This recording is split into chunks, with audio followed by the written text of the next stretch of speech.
O Senhor esteja com vocês. Ele está no meio de nós. Proclamação do Evangelho de Jesus Cristo segundo São Lucas. Glória a vós, Senhor. Naqueles dias, Jesus foi à montanha para rezar e passou a noite toda em oração a Deus.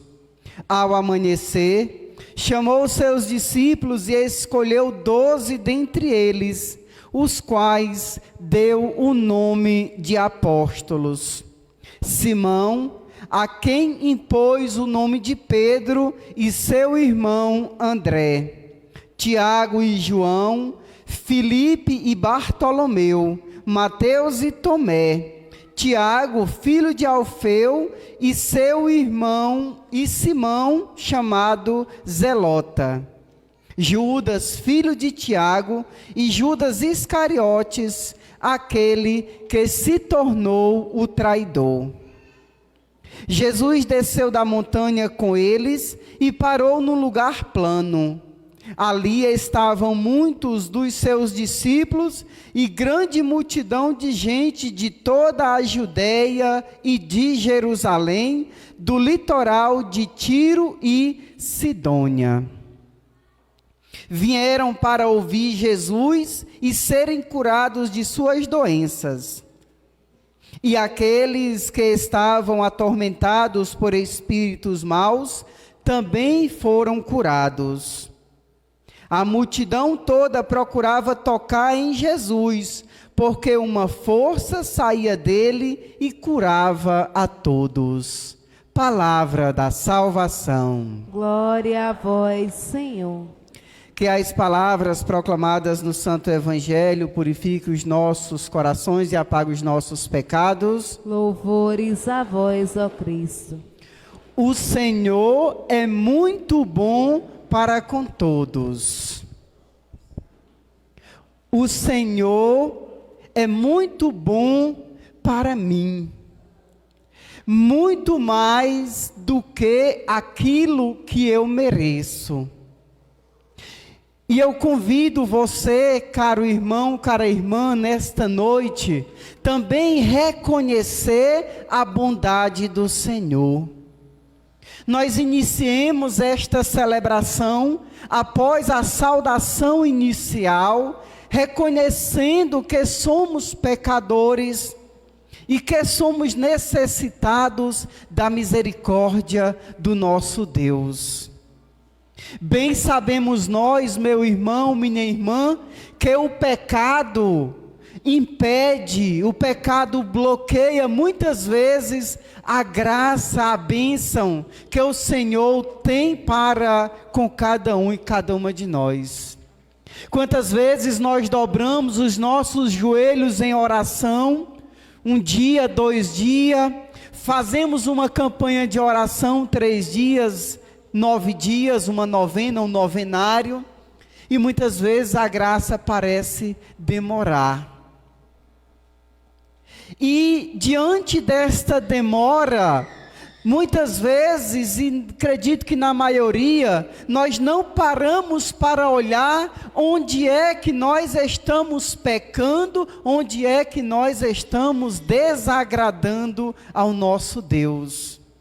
Mas mesmo assim, o Senhor é muito bom para com todos. Porque mesmo assim, apesar das nossas misérias, dos nossos pecados, o Senhor faz nascer o sol todo dia para cada um e cada uma de nós. O Senhor nos faz abrir os olhos pela manhã, nos faz respirar, nos faz enxergar. O Senhor nos dá um teto, uma casa, o Senhor nos dá um trabalho, ou muitas vezes a coragem para se levantar e ir para o roçado, ir para o curral, ir para nossas atividades laborais. Apesar das nossas misérias, dos nossos pecados, o Senhor é bom. Não, o Senhor não é bom, o Senhor é muito bom para com todos, para comigo, para com cada um de nós. Por que que o salmista diz que o Senhor é muito bom para com todos? Recordemos, caríssimos irmãos, quando Deus estava criando o céu e a terra e todas as coisas, o Senhor, após cada dia, Ele dizia que tudo aquilo que Deus fez era bom. Mas após o sexto dia, quando Ele fez o homem e a mulher, Ele diz que isso, o que Ele fez, era muito bom. Por isso que Ele é muito bom para com cada um e cada uma de nós. E é com base nesta bondade do Senhor que o salmista inicia: ó meu Deus, quero exaltar-vos, ó meu Rei, e bendizer o vosso nome pelos séculos. Todo dia, a todo instante, toda hora, dai graças ao Senhor, porque Ele é bom. Em tudo dai graças ao Senhor, porque Ele é maravilhoso. Antes de entrar para com vocês celebrar a bondade do Senhor, sentado ali na mesa da casa paroquial, eu conversava com a Noemi, o quanto o Senhor Deus é perfeito, apesar das nossas iniquidades, das nossas misérias. Conversávamos nós sobre o trabalho da minha esposa, que hoje está num CAPED, no AMEI, antigo CAPED, trabalhando como psicopedagoga, atendendo crianças com necessidades especiais. E no início do ano, quando ela não passou na seleção, haja vista, não desmerecendo, mas algumas pessoas com um currículo um pouco menor do que o dela, com menos experiência profissional, estavam, não desmerecendo, todo mundo precisa de um trabalho, todo mundo precisa trabalhar. Mas estava perceptível, visível, que algo de errado não estava certo. E a gente se entristece naquele momento. Mas a bondade do Senhor, os planos do Senhor são perfeitos. Mal sabíamos nós, mal sabíamos eu e ela, que 3 meses depois, Deus iria nos dar uma bênção esperada há 8 anos, que é a gravidez, que é o nosso filho. Eu dizia aqui no começo, muitas vezes nós esperamos 1 dia, 2 dias, 3 dias, 9 dias na novena, na oração. Eu esperava há 8 anos a graça da paternidade, da gravidez, mas paciente, confiante na bondade do Senhor.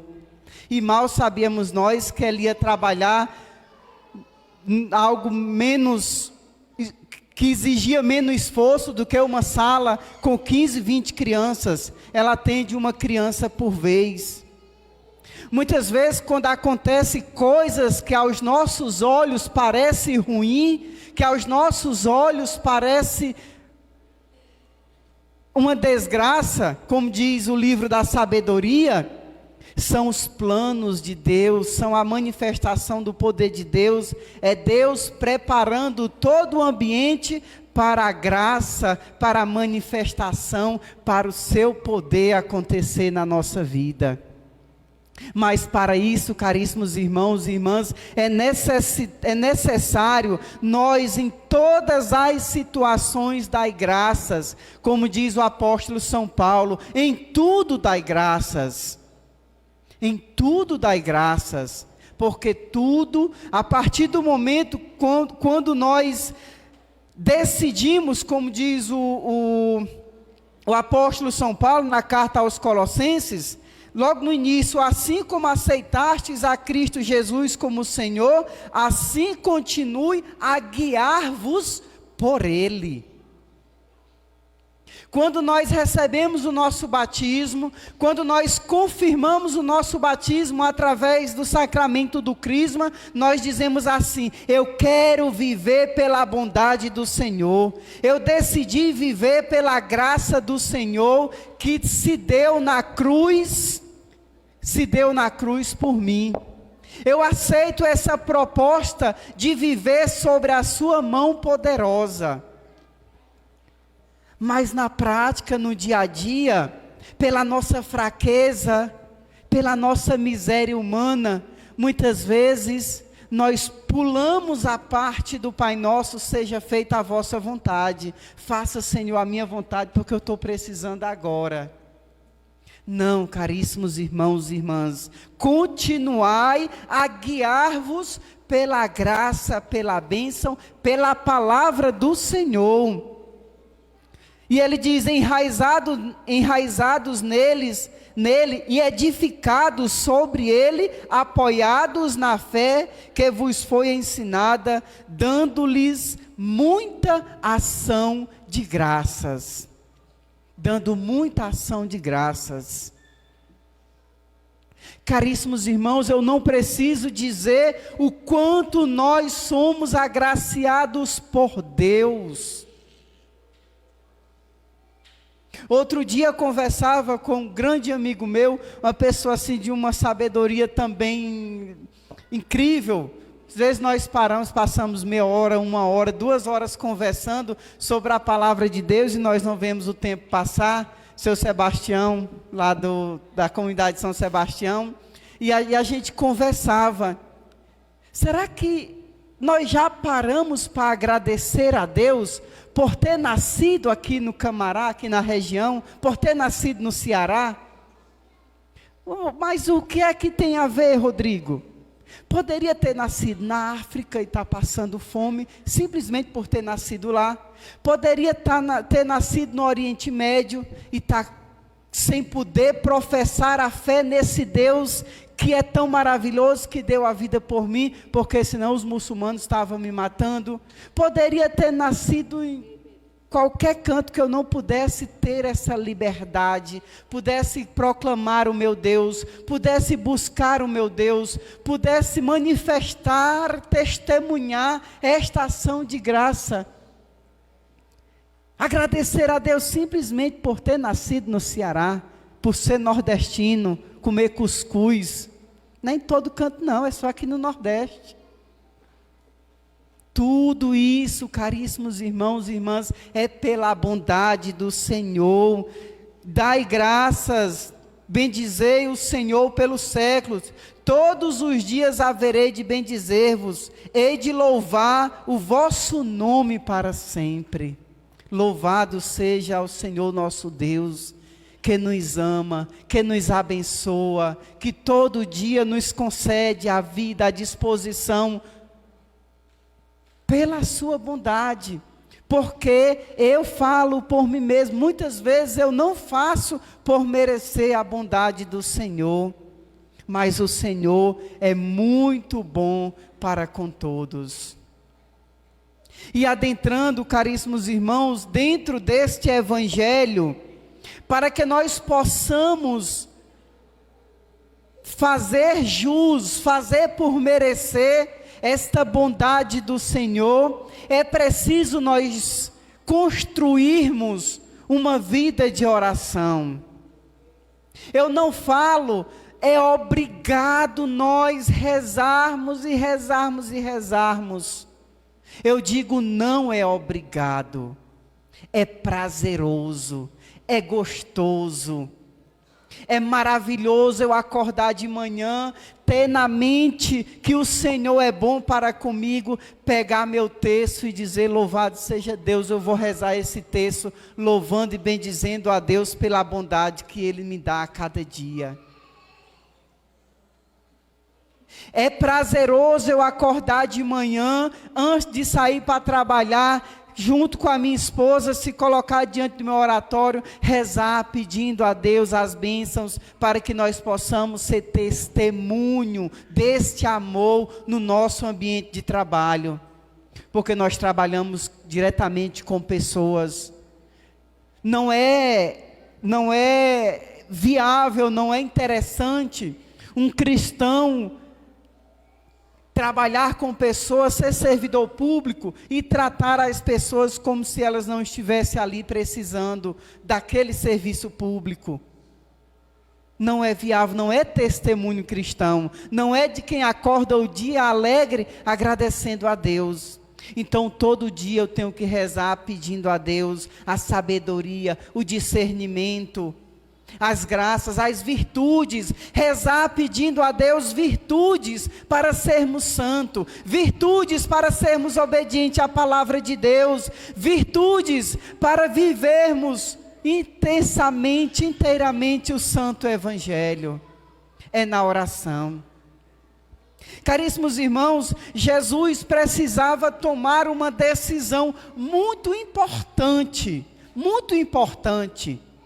que era dentre uma multidão de seguidores, de pessoas que deixaram as casas, deixaram o trabalho, deixaram a família para seguir a Ele. Dentre um grupo de seguidores, Ele escolher 12. Não era uma escolha muito fácil. E se nós formos observar, os critérios também que Jesus escolheu, não são os nossos critérios. Isso, caríssimos irmãos, para nos ensinar que nós precisamos rezar antes das nossas decisões, antes de tomar decisões, antes de tudo, rezar, pedir, suplicar, agradecer, louvar, as N características das orações, mas rezar porque nós temos um Deus que é muito bom para conosco. Então Jesus reza, passa a noite toda em oração a Deus, antes de fazer a escolha dos seus discípulos.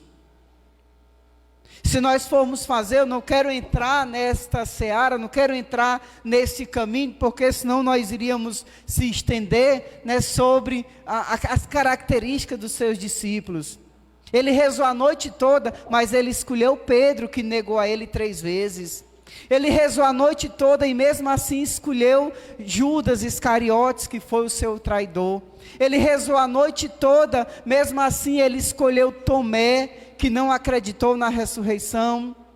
E cada um dos discípulos tem uma característica. Mas Jesus não sabia das características de cada um deles? Sabia.